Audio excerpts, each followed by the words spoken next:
আজকে আপনাদেরকে আরেকটা সুসংবাদ দেই। সিরিয়ার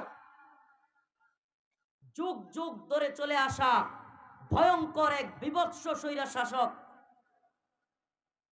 এই শিয়া নেতা বাশার আল আসাদ, যার বাবা ছিল হাফেজ আল আসাদ, হাফেজ আসাদ যাকে বলা হইতো, এদের যুগ যুগ ধরে এদের স্বৈরা শাসন চলতেছিল।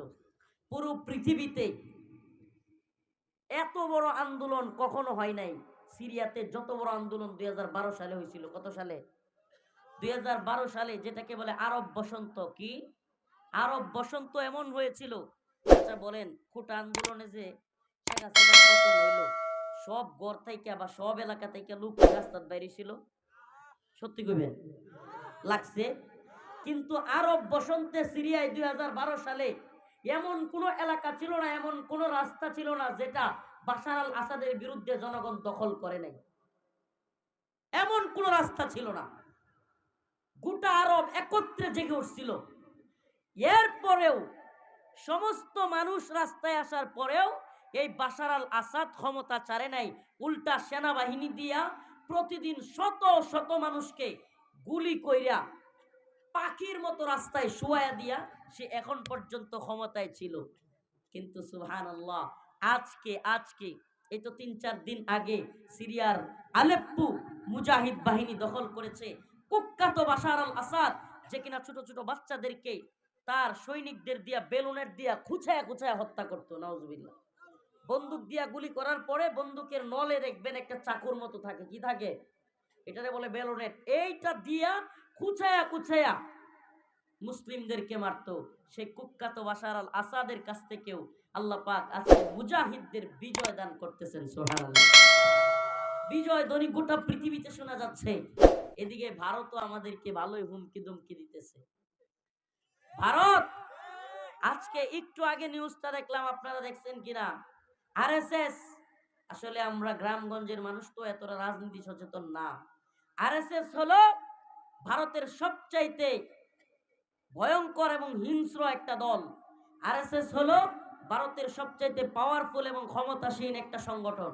এই আরএসএস, যেটা কিনা বিজেপি, শুনেন না, মুদির দল, মুদির দলের নাম কি?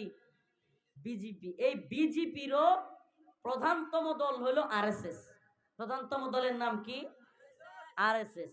আরএসএস এর রাজনৈতিক শাখা হলো বিজেপি। আরএসএস এর রাজনৈতিক শাখা বিজেপি। এই বিজেপির প্রধানতম দল যেটা আরএসএস, সেই আরএসএস আজকে ঘোষণা দিয়েছে তারা নাকি বাংলাদেশ দূতাবাস ঘেরাও করবে। বাংলাদেশ দূতাবাস কি করবে? এই রাজনীতি সচেতনতা যাদের নাই এদেরকে বোঝানো কঠিন। একটা দেশের প্রধানতম দূতাবাস ঘেরাও করা, সেখানে আক্রমণ করা মানে হলো সে দেশের সাথে অনেকটা যুদ্ধ ঘোষণা করা। তাইলে বুঝেন আমরা কতটা হুমকির মধ্যে আছি। কল্পনা করা যায়?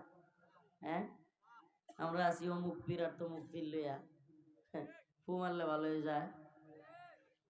এগুলো থাকতো না। এগুলো নিয়ে যুদ্ধ যুদ্ধে রক্তক্ষয়ী সংঘর্ষের দরকার নাই। এগুলো বন্ডামি, গান বাজনা, মাদক, এটা সেটা, এগুলো এমনিতেই আল্লাহ পাক কোরআনে বলছেন, ইযা জাআ নাসরুল্লাহি ওয়াল ফাth ওয়া রাআইতান নাসা ইয়াদখুলুনা ফি দীনিল্লাহি আফওয়াজা।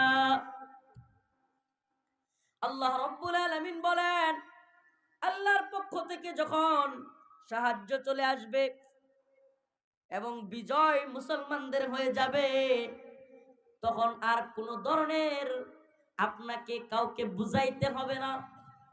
আপনি আল্লাহ প্রদত্তভাবে আল্লাহ বলেন, ওয়ারাআইতান নাস ইয়াদখুলুনা ফি দীনিল্লাহি আফওয়াজা। ওয়ারাআইতান নাস, আপনি দেখবেন, ইয়াদখুলুনা, দলে দলে মানুষেরা ইসলামে প্রবেশ করতেছে। সুবহানাল্লাহ। আফগানিস্তানে মাজারা ছিল না, বন্ধপীর ছিল না, এখন যায় দেখেন একটা হুইজা বানতে হয় না, এগুলো সব এমনি পালাইছে।